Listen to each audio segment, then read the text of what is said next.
September 2021. Margaret Foster, 76 years old, stood in her Seattle living room watching her daughter Vanessa install the third camera. "This one monitors the living room," Vanessa explained, adjusting the Nest camera on the bookshelf. "If you fall, if something happens, it'll detect motion and send me an alert immediately." Margaret was touched. Her husband Richard had died 6 months earlier.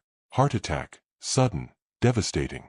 She'd been living alone in their 3-bedroom house in Ballard ever since. The loneliness was crushing. And now her daughter was installing an entire smart home system to keep her safe. "You don't have to do all this, honey. It must be expensive." Vanessa, 48 years old, software engineer at Amazon, waved off the concern. "Mom, I get employee discounts on all this stuff, and your safety is worth it. I work in tech. Let me use technology to take care of you."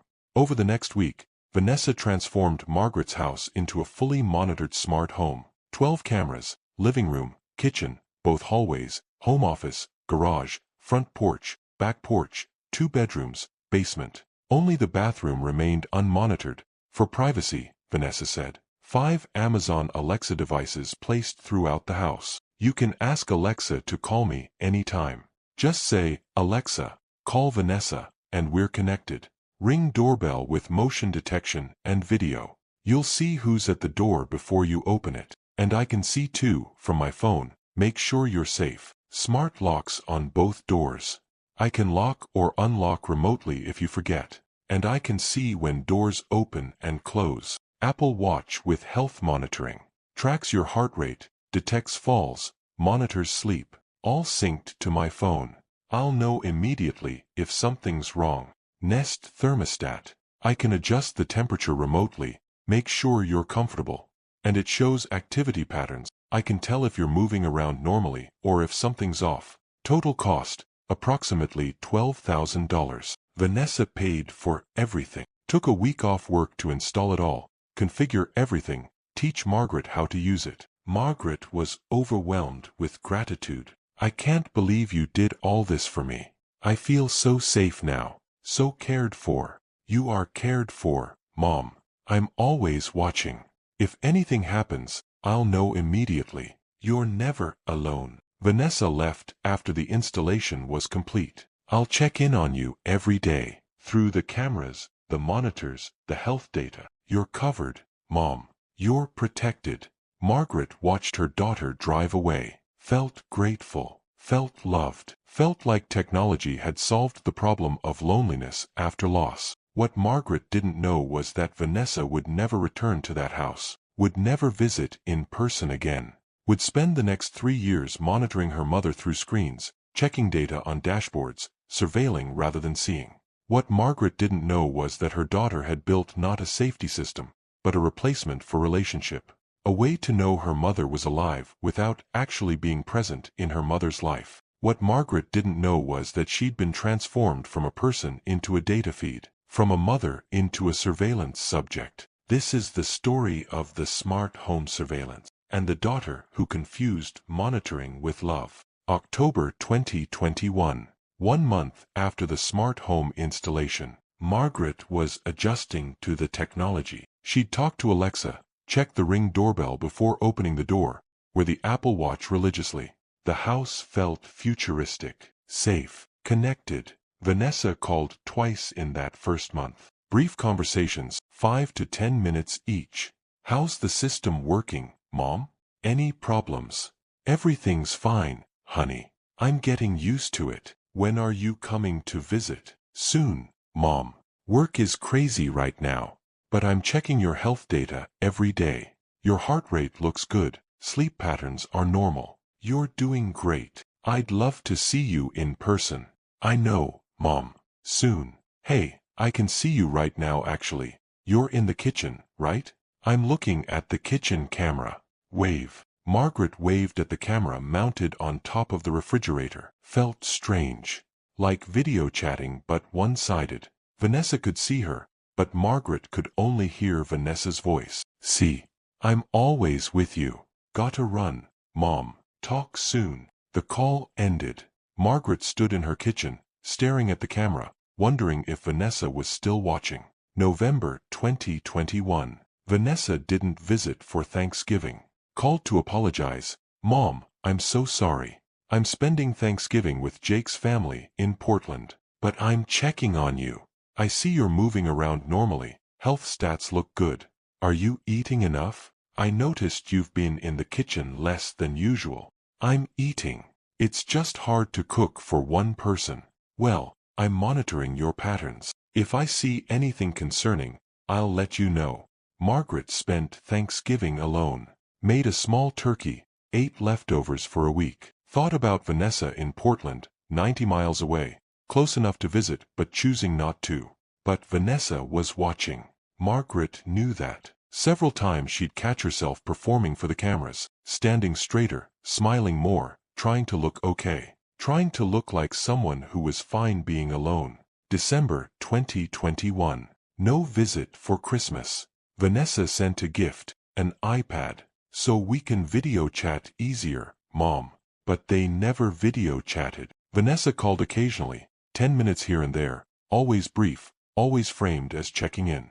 Margaret mentioned Vanessa's absence to her neighbor, Derek Morrison. Derek was 45, lived next door with his husband Paul. They'd been friendly with Margaret and Richard for years, had become even more supportive after Richard died. How's Vanessa doing? Derek asked during a chat over the fence. She's busy, working a lot. She installed this whole smart home system for me. Cameras, monitors, all very high-tech. That's nice. Does she visit often? Well, no. But she monitors everything. Checks my health data. Watches the cameras. She says she's always with me, just digitally. Derek's expression was skeptical, but he said nothing. January 2022. 4 months since the installation. 0 visits from Vanessa. Maybe 6 phone calls total. But Vanessa was checking the system daily. Margaret could see the app notifications on her iPad. Vanessa viewed your living room camera. Vanessa checked your health data. Vanessa reviewed your activity summary. Margaret realized Vanessa was present in the data, absent in person. February 2022. Margaret fell in the garage. Not seriously. Tripped over a garden hose, scraped her knee, bruised her hip. The Apple Watch detected the fall, sent an alert to Vanessa. Vanessa called within minutes. Mom, are you okay? The watch says you fell. I'm fine, just tripped. Nothing serious. Are you sure? Should I call 911? No, I'm okay. Just embarrassed. I'm watching the garage camera. You're getting up okay. No limping. Good. Keep me posted if the pain gets worse. Vanessa, maybe you could come check on me in person? Make sure I'm really okay. Silence on the phone. Then, Mom, I can see you're fine. The camera shows you moving normally. Health data shows elevated heart rate, but that's normal after a fall. You don't need me to drive 2 hours to confirm what the data already shows. I'd still like to see you. I know, Mom. Soon. I promise. But soon never came. March 2022. 6 months since installation. Margaret kept a mental count. Vanessa had visited exactly once, for the installation week. Phone calls, maybe 10 total. Video chats, 0. But surveillance, daily, constant. Vanessa checked the cameras every morning like clockwork. Derek noticed a pattern when he visited Margaret for coffee. Does Vanessa know I visit you regularly? I suppose so. If she's watching the cameras, she'd see you coming and going. Has she ever asked about me? About who's visiting you? Margaret thought about it. No. She just asks about my health stats, whether I'm sleeping okay, whether the cameras are working properly. She asks about the technology, but not about your life. Margaret felt a chill of recognition. Derek was right. Vanessa checked on the system, not on Margaret. Verified her mother was alive, not whether her mother was happy, lonely, struggling, thriving. Just alive, functioning. Data within normal parameters. April 2022. Margaret's 77th birthday. Vanessa sent flowers. Called for 5 minutes. Happy birthday, Mom. You look great. I checked the camera this morning. Health stats look good. You're doing really well. Thank you, honey. Are you coming to visit? It's my birthday. I can't today, Mom. Work deadline. But we're talking right now. And I'm looking at you on the camera. It's almost like being there. It's not the same. I know, Mom. But it's the best I can do right now. Love you. Gotta run. Derek and Paul took Margaret to dinner for her birthday. A nice Italian restaurant. They gave her a framed photo of the three of them from last summer. Margaret cried, not from happiness, though she was happy, but from the contrast. Her neighbors remembered her birthday with presents, with time, with a shared meal. Her daughter remembered it with flowers and a 5-minute phone call and checking the camera feed. May 2022. 8 months since installation. Margaret did the math. Vanessa had called perhaps 12 times total. Average call length, 7 minutes. Total conversation time over 8 months, 84 minutes. Less than an hour and a half. Spread over 8 months. But Vanessa had viewed the cameras approximately 240 times, daily checks. Spent roughly 5 minutes each time reviewing footage, checking multiple rooms. Total surveillance time, 1,200 minutes. 20 hours. Vanessa had spent 20 hours watching her mother through cameras, and 90 minutes actually talking to her. The ratio was devastating once Margaret saw it clearly. June 2022. Margaret mentioned the situation to her book club. 5 women, all in their 70s, meeting monthly to discuss novels and life. My daughter installed all this technology to monitor me. Cameras everywhere. Health tracking. Smart home system. But she never visits. One woman, Janet, laughed bitterly. My son does the same thing. Bought me an Apple Watch, checks my health data, never calls. Another woman, Patricia, nodded. It's the illusion of care. They check data instead of checking in. Technology makes them feel like good children without actually having to be present. But doesn't the monitoring show they care? Margaret asked, still wanting to believe. Patricia shook her head. Monitoring is what you do to prisoners and employees. Caring is what you do to family. They're not the same thing. The conversation haunted Margaret for weeks. She'd been thinking of the cameras as evidence of Vanessa's love. Patricia reframed it. Surveillance is not the same as caring. Watching is not the same as being with. July 2022. 10 months since installation. Derek asked Margaret directly, when's the last time Vanessa visited? In person. Last September, when she installed the system. 10 months ago. Yes. And she lives 2 hours away in Seattle proper. She could visit any weekend. She's busy. Margaret, I'm going to say something that might upset you. Your daughter has 12 cameras monitoring you 24 hours a day. She checks those cameras daily. But she hasn't visited in 10 months. That's not care. That's surveillance. She's making sure you're alive, not making sure you're okay.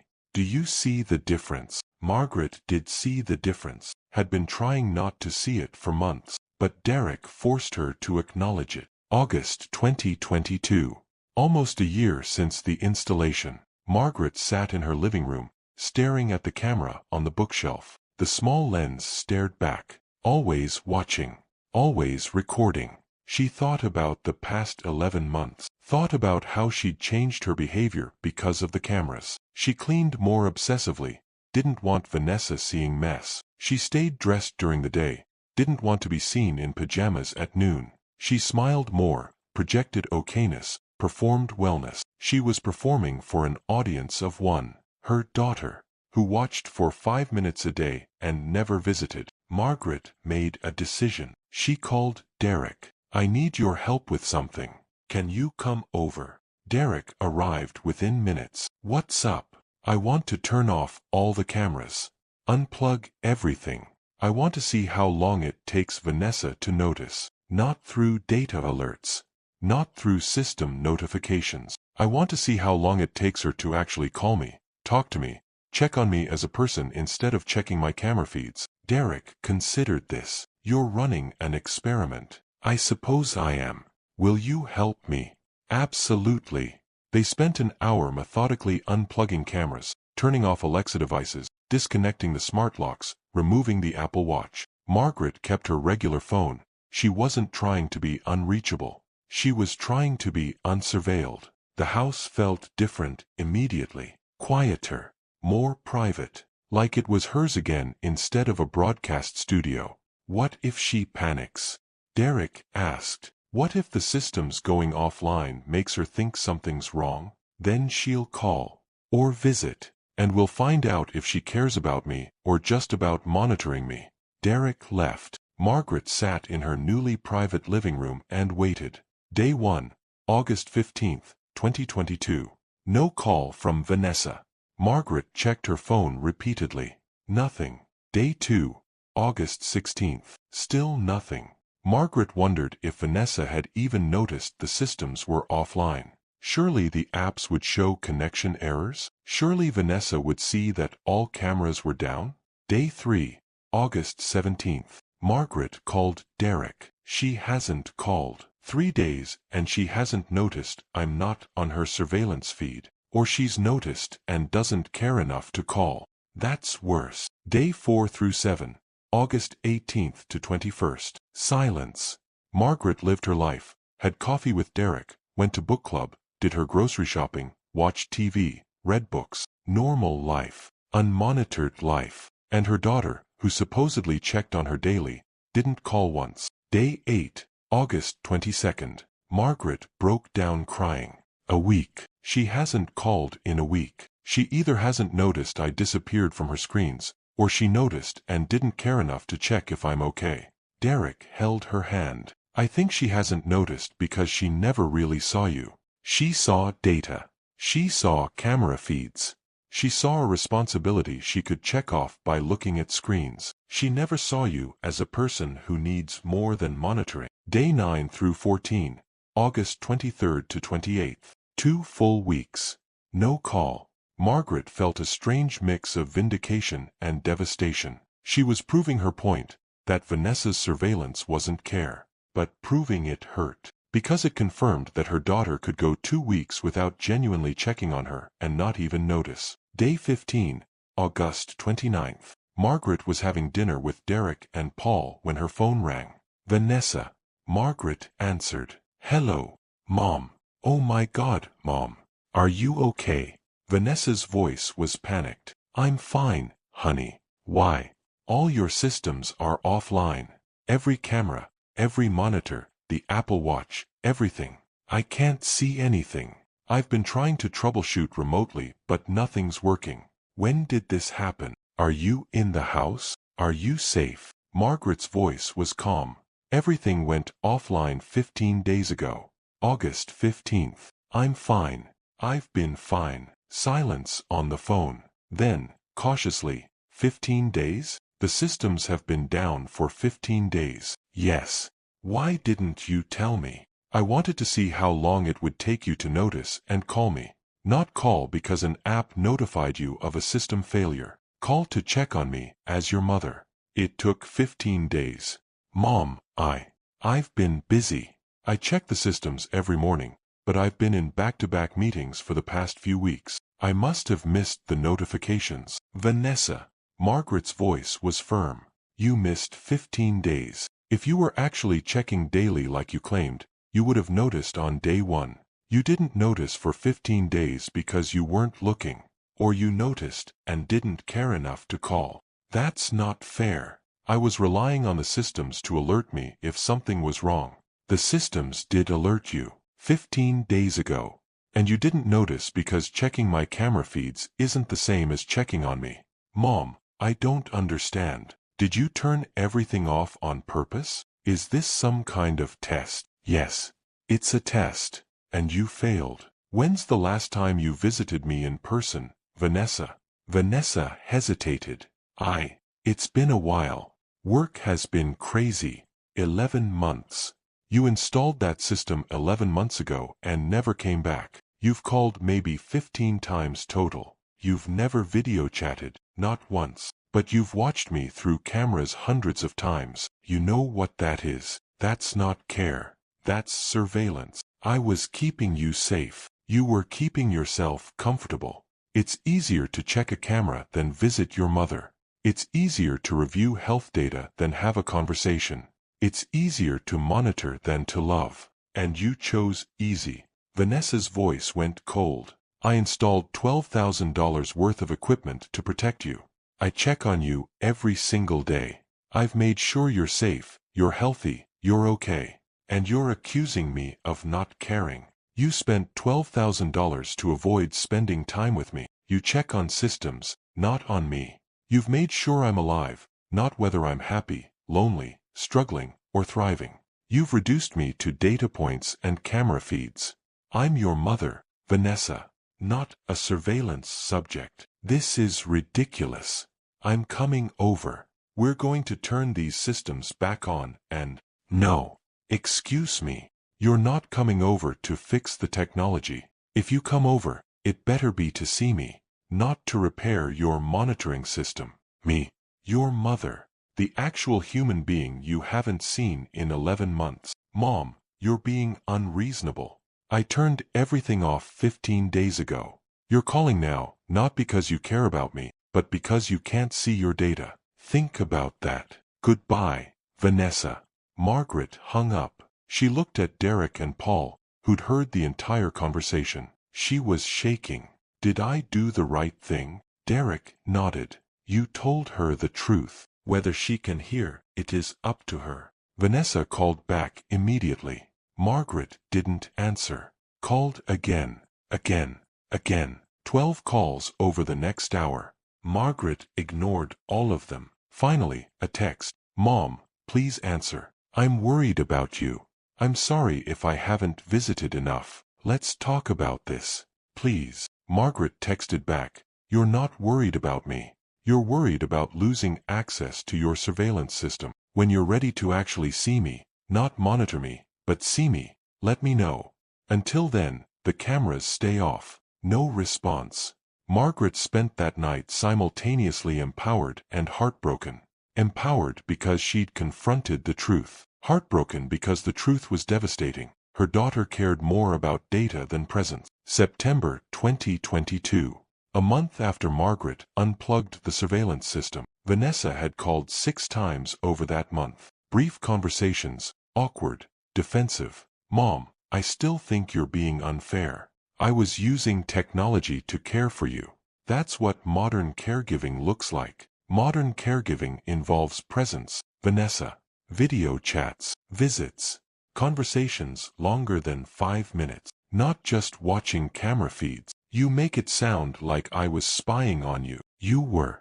Benevolent spying maybe, but still spying. You watched me without engaging with me. The calls always ended tense. Vanessa maintained she'd done nothing wrong.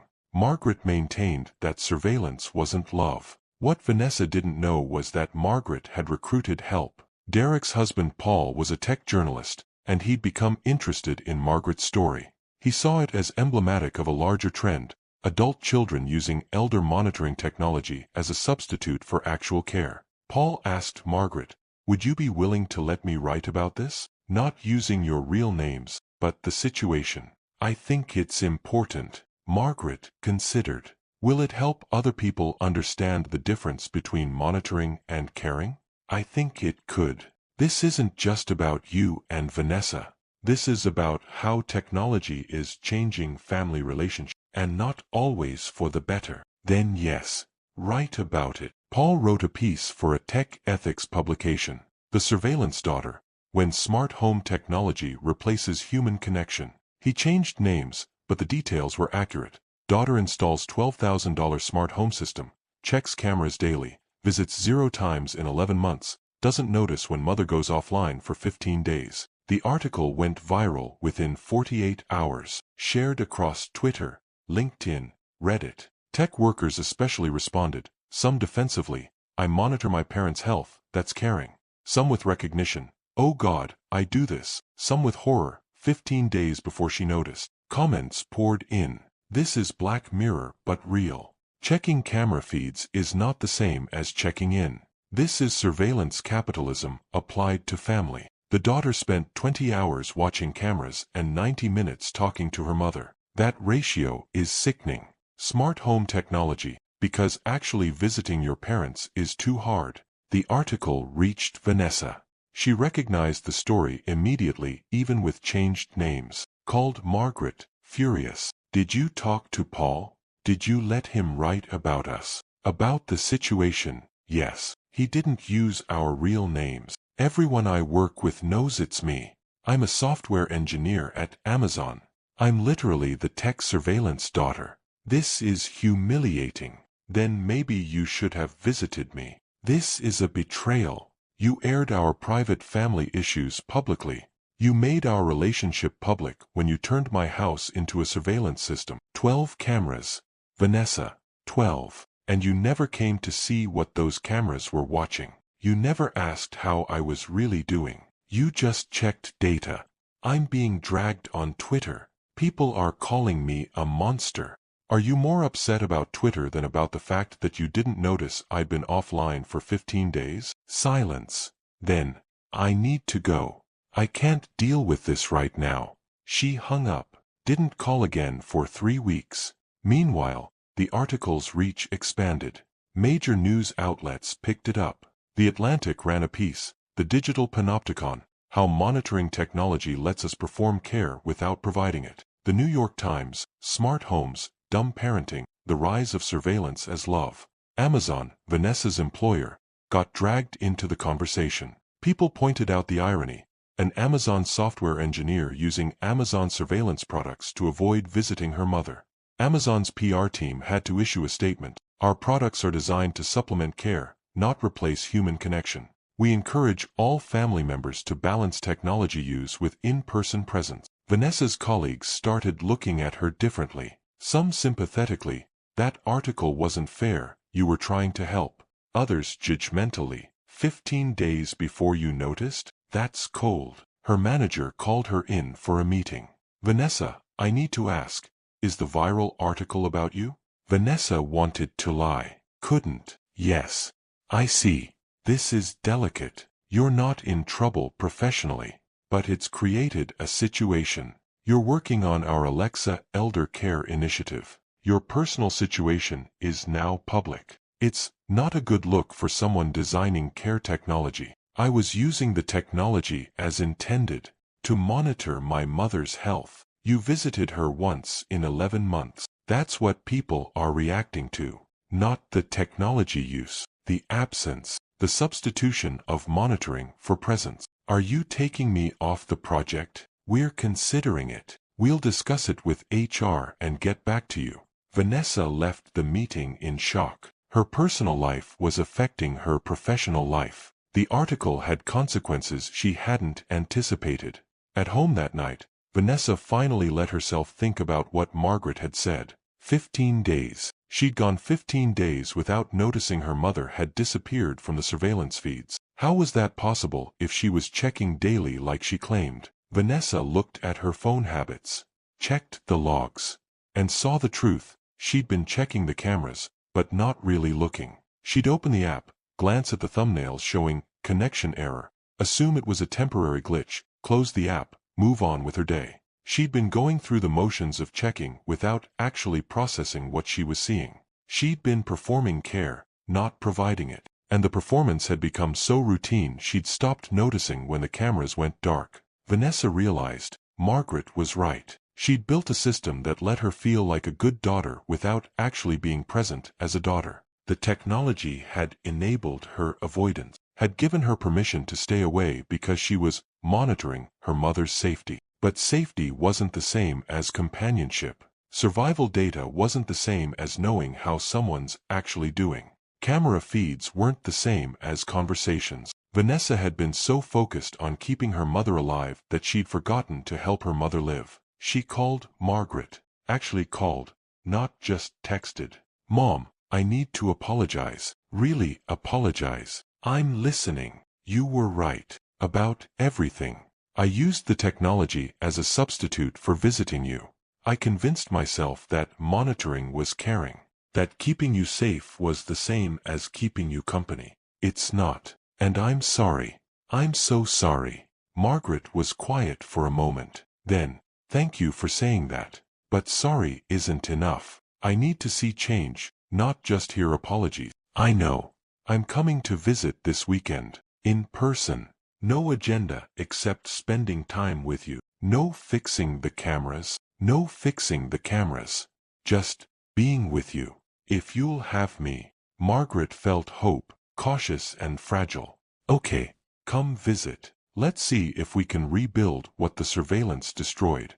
October 2022. Vanessa did visit that weekend, and the next, and several more over the following months. She was trying. Margaret could see the effort. Vanessa would come Friday evening, stay until Sunday afternoon.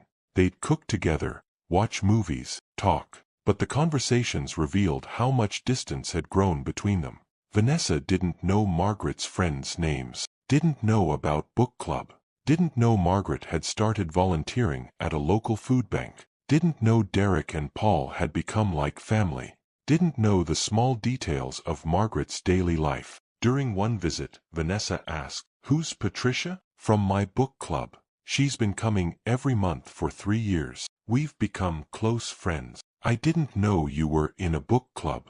I told you about it multiple times. You just never remembered because you weren't really listening." Vanessa realized she'd been so focused on health metrics that she'd missed everything else. She knew her mother's resting heart rate, but not her mother's friends. Knew when Margaret went to bed, but not what Margaret cared about. Knew data but not details that mattered. "I have a lot to catch up on," Vanessa said quietly. "You do.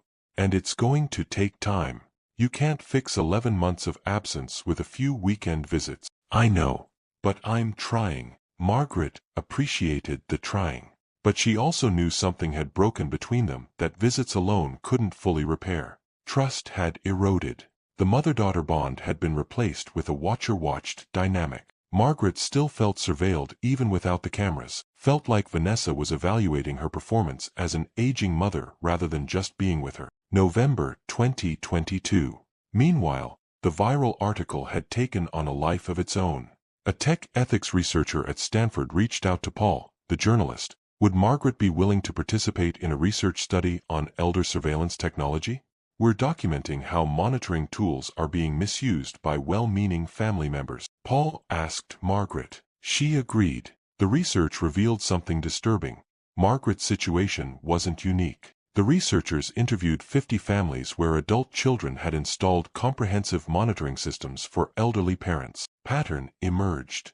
Average number of cameras per household, 8.4 average in-person visits per year, 6.2 average daily monitoring time, checking cameras/health data 7.3 minutes average monthly conversation time, 34 minutes. The families were spending more time watching their parents through cameras than talking to them. They were surveilling more than they were connecting. The researchers also examined cloud data logs, with permission from participants, found that many adult children checked surveillance feeds obsessively, multiple times per day, but the checking was perfunctory. 30 seconds to verify parent was moving, system was functioning, then move on. It was a ritual of care without actual engagement. One researcher told Margaret, "What you experienced is becoming an epidemic." Technology companies market these systems as caring for your aging loved ones, but they're really selling a product that lets people feel like good children without doing the hard work of actual caregiving. It's care theater, performance without substance. The Stanford study was published in December 2022. Made national news. Smart home surveillance, the illusion of elder care. The study cited Margaret's case, with permission, as the most extreme example, but noted it was representative of broader trends. Congress got involved. Senator Maria Hendricks from Oregon, who'd been following the story, called for hearings on the ethics of elder monitoring technology. She wanted to explore whether tech companies were enabling family neglect by marketing surveillance as care. January 2023. The hearings began. Executives from Amazon, Google, Apple, Ring, all the major smart home companies, were called to testify. Senator Hendricks questioned Amazon's VP of Alexa. "Your company markets these devices as tools for families to care for aging loved ones. But research shows that families using comprehensive monitoring systems visit their elderly parents less frequently than families without such systems. Your technology is replacing visits, not supplementing them." How do you respond? The executive was defensive. Our products are tools. How families choose to use them is up to them. We can't control whether someone visits their parent in person. But your marketing explicitly suggests that monitoring is a form of care. Your ads show adult children checking camera feeds and feeling good about it. You're selling the emotional satisfaction of caring without the actual work of caring. That's deceptive. We provide safety tools. You provide surveillance tools that let people avoid their responsibilities while feeling virtuous about it. There's a difference. The exchange went viral. Amazon's stock dropped 3% that day. Google and Apple faced similar scrutiny. The tech companies scrambled to respond, issued new ethical guidelines for elder monitoring products, added features to their apps that tracked not just surveillance but also actual engagement, video calls, voice calls, in-person visits logged through smart locks. The apps would now give users feedback. You've checked cameras 15 times this week but haven't called your loved one. Consider reaching out. It was a start, but it didn't fix the damage already done to thousands of families like Margaret and Vanessa's. February 2023. Vanessa lost her job at Amazon. Not officially because of the scandal. Amazon framed it as a restructuring, but she knew. Her manager confirmed it privately. The optics of having you on the elder care team given the public scrutiny, it wasn't working. I'm sorry. Vanessa was devastated. Her career had been defined by her work at Amazon. Now she was unemployed, publicly associated with elder neglect, professionally radioactive. Other tech companies wouldn't touch her. She'd become too controversial. She had a breakdown during a visit with Margaret. I lost my job. I'm basically unhireable in tech now.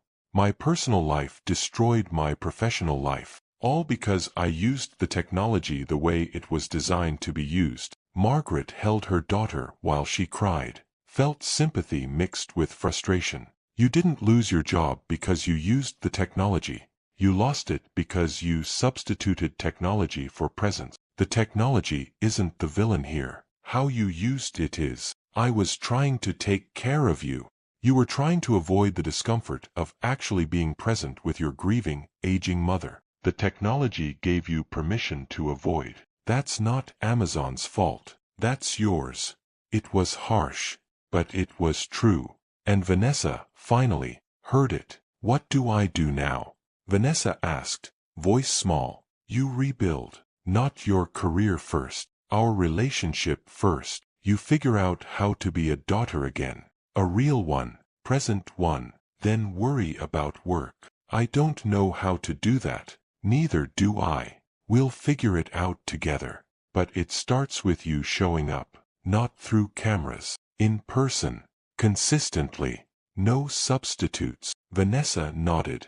She'd lost her career. She'd nearly lost her mother. She'd learned the hardest way that surveillance cannot replace love. That monitoring cannot replace presence. That technology can enable avoidance as easily as it can enable care. The question was whether she'd learned it in time to salvage their relationship.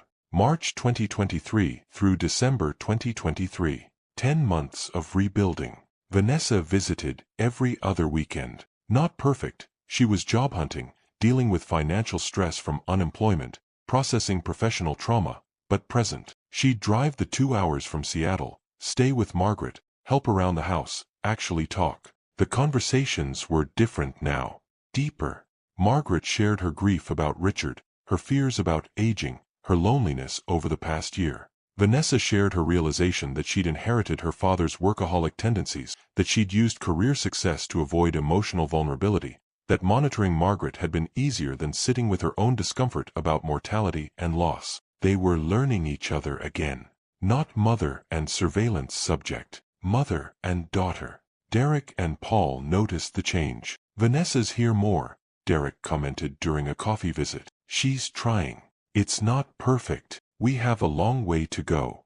But she's showing up. That's something. The cameras are still off. Completely off. She offered to reinstall them. I said no. I don't want to be monitored.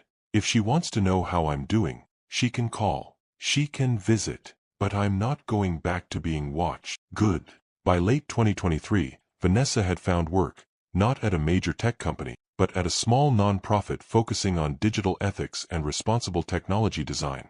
The salary was half what she'd made at Amazon, but the work felt meaningful. She was helping develop guidelines for elder monitoring technology that emphasized the importance of balancing surveillance with actual human presence. Ironically, her scandal had positioned her as an expert on what not to do. She gave talks at tech conferences, What I Got Wrong About Smart Home Care, a personal case study. She was honest about her mistakes, about how technology had enabled her avoidance, about the damage surveillance's care had done to her relationship with her mother. Some people respected the honesty. Others thought she was profiting from her own bad behavior. Vanessa didn't care anymore.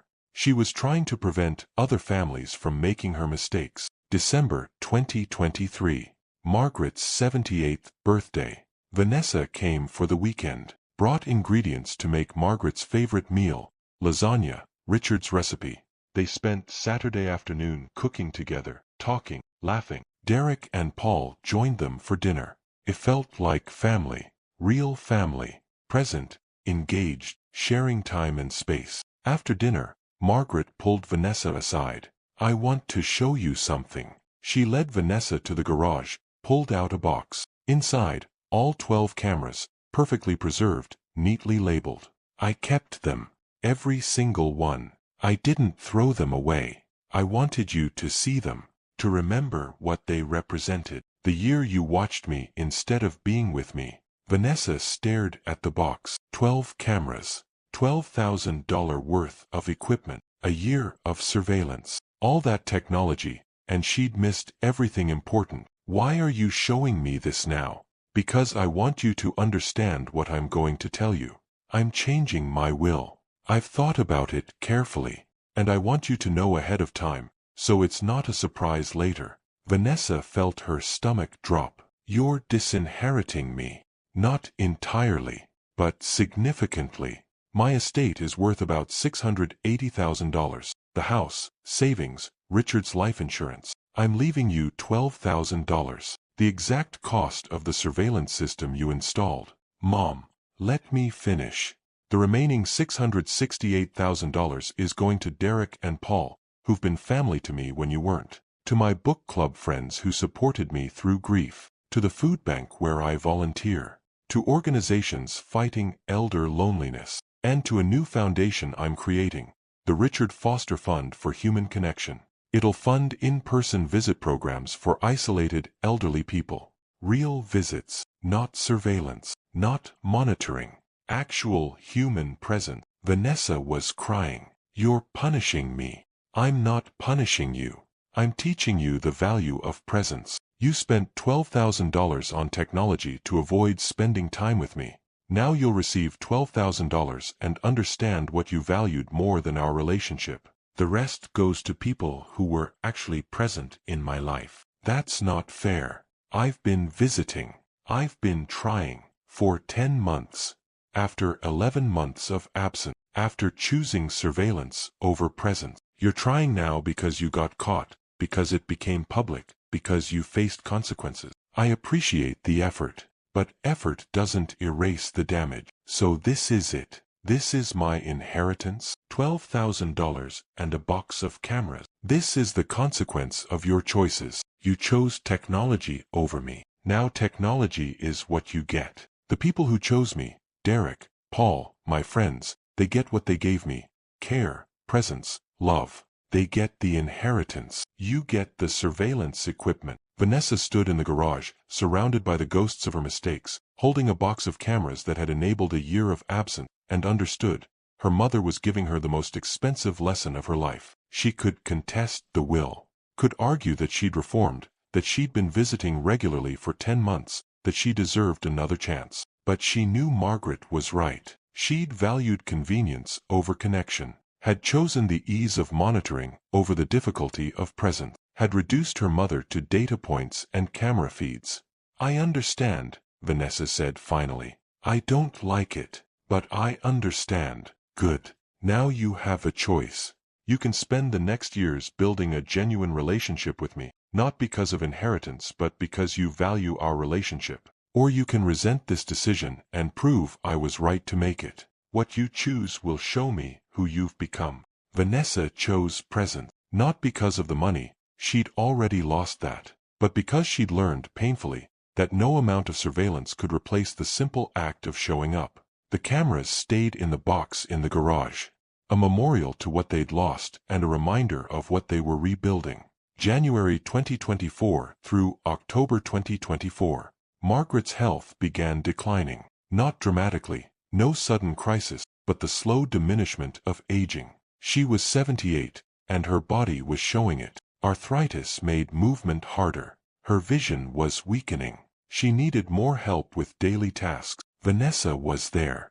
Not perfectly, not constantly, but consistently. She'd call twice a week, visit twice a month, help with groceries, medical appointments, house maintenance. She'd learned to be present without being asked, to anticipate needs without using surveillance. Derek and Paul continued to be daily presences. They'd check on Margaret every morning, not through cameras, but by walking over, knocking on the door, having coffee. Real presence, real care. Margaret watched Vanessa's transformation with cautious optimism. Her daughter was learning. Slowly, imperfectly, but genuinely. Vanessa had stopped treating Margaret's care as a problem technology could solve, had started treating it as a relationship requiring time, attention, emotional labor. But Margaret knew the will situation hung between them. Knew Vanessa was aware she'd been essentially disinherited. Wondered if Vanessa's presence was motivated by genuine change or by hope that Margaret might reconsider the inheritance. In May 2024, Margaret tested this. She mentioned casually, "I saw my attorney last week. Confirmed the will. Everything's in order. The inheritance distribution stands." She watched Vanessa's face, looking for disappointment, resentment, calculation. Instead, Vanessa nodded. "Okay. That's your choice. I'm not here for the inheritance, Mom. I'm here because I want to be. Because I should have been all along." Margaret felt relief. Maybe Vanessa meant it. Maybe the change was real. June 2024. Margaret fell in the bathroom. Serious fall this time. Fractured hip. Surgery required, followed by rehabilitation, temporary mobility restrictions. Vanessa took emergency leave from work, moved into Margaret's house for 6 weeks, helped with everything: medications, physical therapy exercises, bathing, cooking, companionship. It was exhausting, uncomfortable, emotionally difficult. Everything Vanessa had avoided by installing cameras instead of being present. But she did it. Showed up, stayed, cared. During recovery, Margaret and Vanessa had long conversations about Richard's death, about Margaret's grief, about Vanessa's fear of loss that had manifested as avoidance, about how the surveillance system had been Vanessa's way of keeping Margaret safe without confronting the reality that Margaret was aging, was vulnerable, was mortal. "I couldn't handle that you might die," Vanessa admitted. "After Dad died so suddenly, I was terrified of losing you too. The cameras made me feel like I could prevent something bad from happening. Like if I was watching, you'd be safe." It was magical thinking. And it kept me from actually being with you while I had the chance. And now I know watching you through cameras doesn't keep you alive, doesn't keep you safe, doesn't keep you. All it does is create the illusion that I'm caring for you while actually keeping me at a distance. Real care requires presence, requires being uncomfortable sometimes, requires facing the fact that you're aging and I can't stop that. It was the most honest conversation they'd had in years, maybe ever. By August 2024, Margaret had recovered enough to live independently again. Vanessa returned to Seattle but maintained the new patterns: calls twice weekly, visits every other weekend, availability when needed. The relationship wasn't perfect. They still had tensions, still disagreed about things, but it was real, honest, present. September 2024. A tech reporter reached out to Margaret. "I'm writing a follow-up piece. It's been 2 years since the original Surveillance Daughter article went viral. How are you and Vanessa doing now?" Margaret agreed to an interview. "My daughter and I have rebuilt our relationship. It took time. It required her to fundamentally change how she thought about care and presence. But she did the work. She's showing up now. Not through cameras, but in person. That's all I ever wanted. Do you regret going public with the story? No. It hurt Vanessa professionally and personally, but it also forced her to confront what she was doing, and it helped other families recognize the pattern. I get emails every week from people who read the article and realized they were doing the same thing, using technology to avoid presence. Some of them changed. That mattered. What would you say to families using monitoring technology? Technology can be a tool, but it can never be a substitute for human connection. Check the cameras if you need to, but also visit, call, be present. Know your parents' friends, their daily routines, their lives. Don't let surveillance replace relationship, because when your parent is gone, you won't remember the camera feeds. You'll remember the time you spent together, or you'll regret the time you didn't spend. The follow-up article was titled, 2 years later, the surveillance daughter reformed. It was sympathetic to both Margaret and Vanessa, acknowledging the difficulty of caregiving while critiquing the ways technology can enable avoidance. Vanessa read the article and called Margaret. Thank you. For what? For saying I reformed. For acknowledging I changed. I know I don't deserve full forgiveness, but thank you for seeing my effort. I see it. I appreciate it. But Vanessa, I need you to understand something. The will isn't changing. Even though you've reformed, even though you're present now, the will reflects what happened, not just what's happening now. Derek and Paul and my friends were there when I needed them most. They get the inheritance. You get the lesson. That's fair. I know.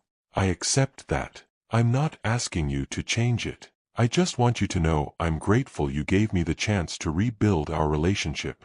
That matters more than money. Margaret believed her. Finally, genuinely believed that Vanessa had learned, had changed, had understood that presence was more valuable than inheritance, that relationship mattered more than reward. But the will stood, because consequences matter, because choices have lasting effects, because Margaret wanted to leave a legacy that honored the people who showed up, not the person who eventually learned to show up after causing harm. November 2024. Margaret's 79th birthday.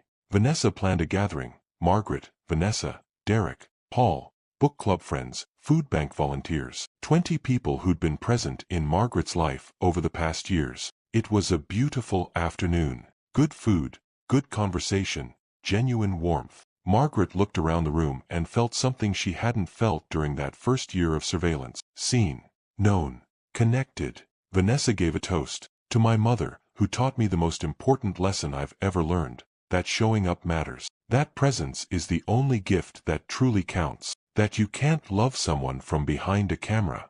Thank you for not giving up on me. Thank you for forcing me to become the daughter you deserved. I love you.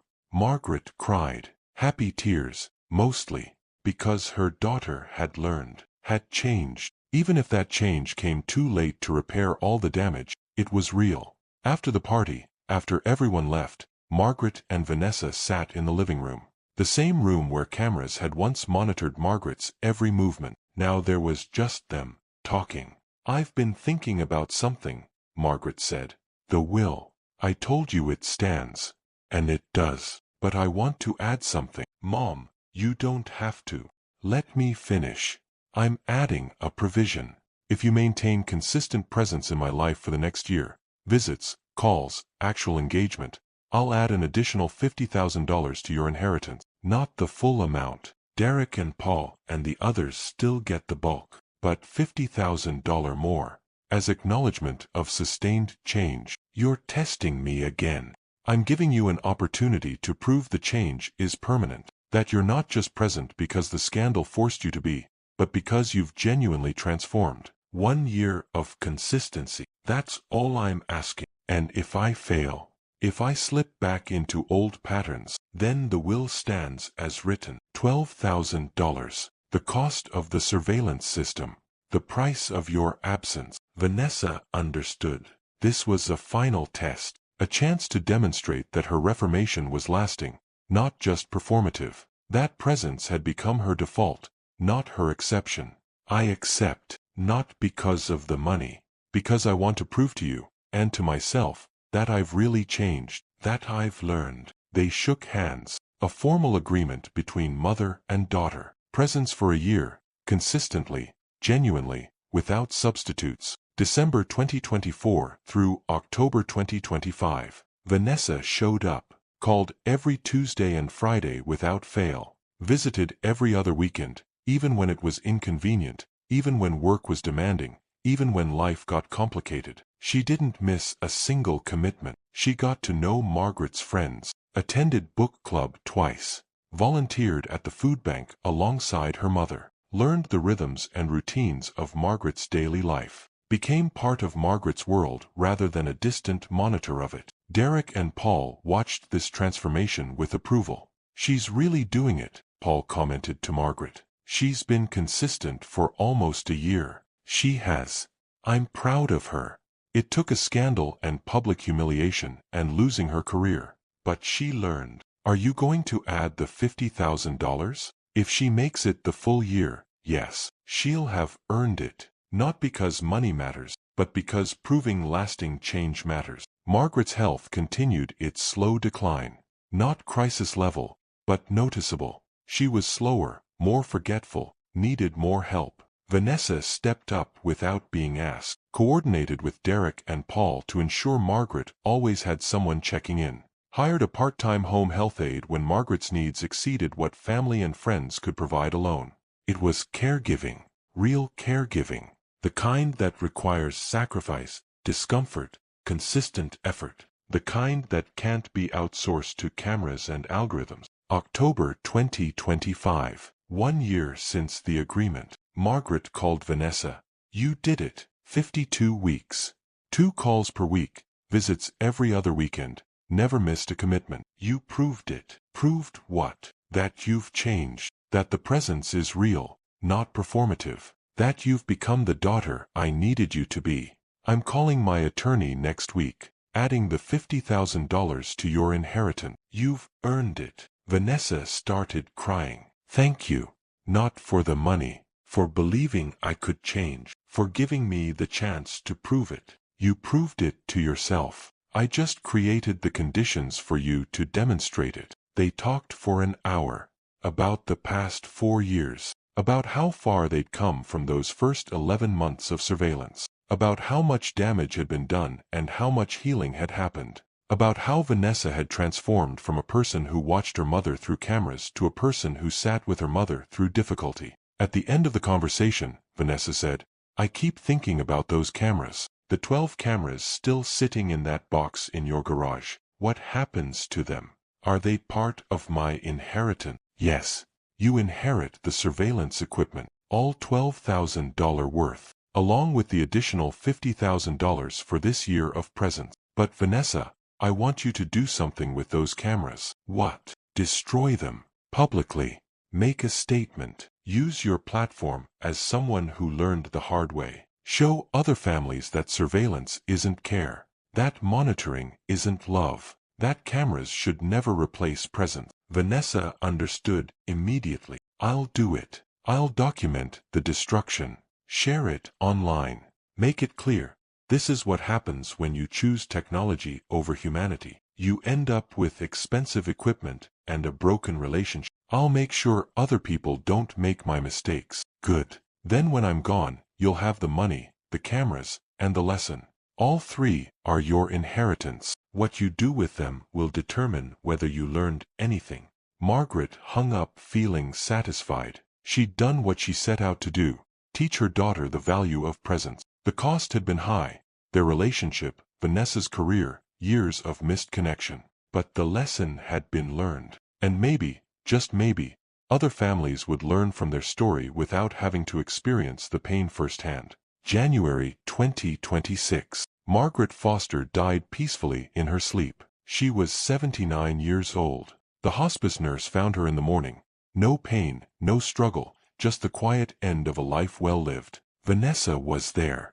Not in the room at the exact moment of death, but in the house. She'd been staying with Margaret for the past 2 weeks as Margaret's health declined rapidly. Had been present, sleeping in the guest room, available whenever Margaret needed her. Derek called Vanessa when the nurse confirmed Margaret had passed. Vanessa came into the bedroom, saw her mother's peaceful face, and cried.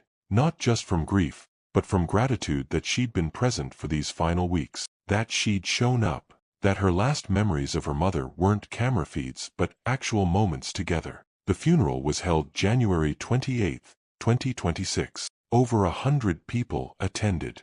Margaret's book club friends, food bank colleagues, neighbors, former teaching colleagues, people she'd impacted over her 79 years. Derek gave the eulogy. Margaret Foster was a teacher in the classroom and in life. She taught us the most important lesson there is. Show up. Be present. Love isn't something you can monitor from a distance or delegate to technology. Love requires presence. Margaret taught her daughter that lesson. It cost them both dearly, but the lesson was learned. And because it was learned publicly, thousands of other families have examined their own patterns, have questioned whether surveillance can substitute for care. Margaret's legacy isn't just her kindness or her teaching or her volunteerism. It's the national conversation she sparked about what we owe our aging loved ones. Not monitoring, not surveillance, presence. Vanessa spoke next. My mother and I had a complicated final years. I made terrible mistakes, used technology to avoid being with her, watched her through cameras instead of sitting with her in person. She confronted that publicly. It destroyed my career and humiliated me publicly. But it also saved our relationship, because it forced me to change, to learn, to become the daughter she deserved. I'm grateful she held me accountable. I'm grateful she didn't let me hide behind surveillance as care. I'm grateful she gave me the chance to rebuild. And I'm grateful I was here, in person, not watching through a camera, when she needed me most. That's her gift to me. The gift of presence. The audience, people who'd followed the story, who'd read the articles, who'd watched the transformation, applauded through tears. After the funeral, the will reading. Margaret's attorney, Susan Park, gathered the beneficiaries, Vanessa, Derek, Paul, and representatives from the various organizations Margaret had named. Susan read the will. To my daughter Vanessa Foster, I leave $62,000. This includes the $12,000 value of the surveillance equipment you installed, plus the additional $50,000 you earned through 1 year of consistent presence. You transformed yourself from a daughter who watched me to a daughter who was with me. That transformation is worth acknowledging. The money is not a reward, it's recognition that you learned the lesson. Use it wisely. Use it to help other families learn what we learned, that technology cannot replace humanity. To Derek Morrison and Paul Chen, I leave $250,000 jointly. You were family when my biological family was absent. You showed up daily. You cared consistently. You loved me without obligation or expectation. You deserve this not as payment, but as thanks for being the humans we should all aspire to be. To my book club friends, food bank colleagues, and community organizations, I leave $368,000 distributed among various bequests. You created the community that sustained me. You proved that family is chosen as much as given. Finally, I established the Richard Foster Fund for Human Connection with a founding endowment from my estate. This fund will sponsor in-person visit programs for isolated elderly people. Not monitoring programs, not surveillance systems, actual human visits, companionship, presence. The fund will also provide grants to families to offset the cost of caregiving, so financial pressure doesn't become an excuse for absence. This is my legacy, fighting elder loneliness by promoting human connection over technological substitution. The will continued with specific instructions. The surveillance equipment currently stored in my garage is bequeathed to Vanessa with the explicit instruction that it be destroyed and documented. The destruction should be public, educational, and clear in its message. Surveillance cannot replace love. After the reading, Vanessa approached Derek and Paul. I'm sorry you didn't get more. After everything you did for Mom, you deserved the full estate. Derek shook his head. We didn't do it for money. We did it because we loved Margaret. The inheritance is generous and appreciated, but the real inheritance is the time we spent with her. That's what you almost missed. I'm glad you figured it out before it was too late. Me too, Vanessa said quietly. 3 weeks after the funeral, Vanessa organized a public event in Portland, Destroying Surveillance, Choosing Presence. She invited media, tech ethicists, elder care advocates, and families struggling with balancing technology and caregiving. In a plaza in downtown Portland, Vanessa stood before a crowd of 200 people. Beside her, the box containing 12 cameras, 5 Alexa devices, smart locks, sensors, $12,000 worth of surveillance equipment. These devices nearly destroyed my relationship with my mother. I installed them thinking I was caring for her, but I was actually avoiding her. Monitoring is not caring. Watching through cameras is not being present. These devices enabled my avoidance. They let me feel like a good daughter while being an absent one. Vanessa picked up the first camera. This was the living room camera. It recorded my mother eating dinner alone for 11 months. I watched the footage occasionally. Never once did I think, maybe I should be there, sharing that meal with her. I thought, good, she's eating, she's fine. This camera documented her loneliness. I did nothing to alleviate it. She smashed the camera with a sledgehammer. The crowd applauded. One by one, Vanessa destroyed each device. With each destruction, she told a story. The bedroom camera that showed her mother crying after her father's death. The kitchen camera that recorded her mother talking to herself because she had no one else to talk to. The hallway camera that tracked her mother's slow, lonely walks through an empty house. Technology companies market these devices as care. They're not. They're tools. And tools can enable avoidance as easily as assistance. If you're using monitoring technology, ask yourself, am I checking data or checking in? Am I watching or being with? Am I performing care or providing it? The destruction video went viral. Over 10 million views in the first week. Tech companies faced renewed pressure to re-examine their marketing. Several updated their advertisements to emphasize that monitoring tools should supplement, never replace, human presence. Amazon, Google, Apple, and others contributed to the Richard Foster Fund for Human Connection, trying to rehabilitate their public image while actually funding programs that promoted in-person care. The congressional hearings on elder monitoring technology resumed, citing Vanessa's public destruction of the surveillance equipment as a powerful statement about the limits of technology in caregiving.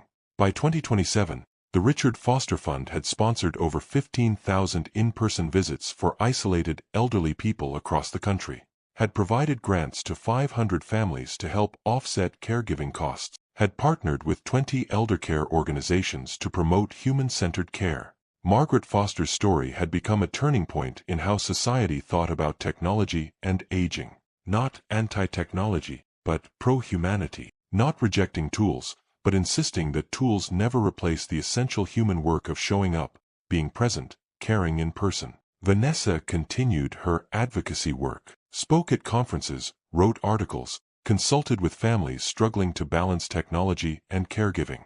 She never minimized her mistakes, always framed herself as someone who learned the hard way and wanted to help others avoid her pain.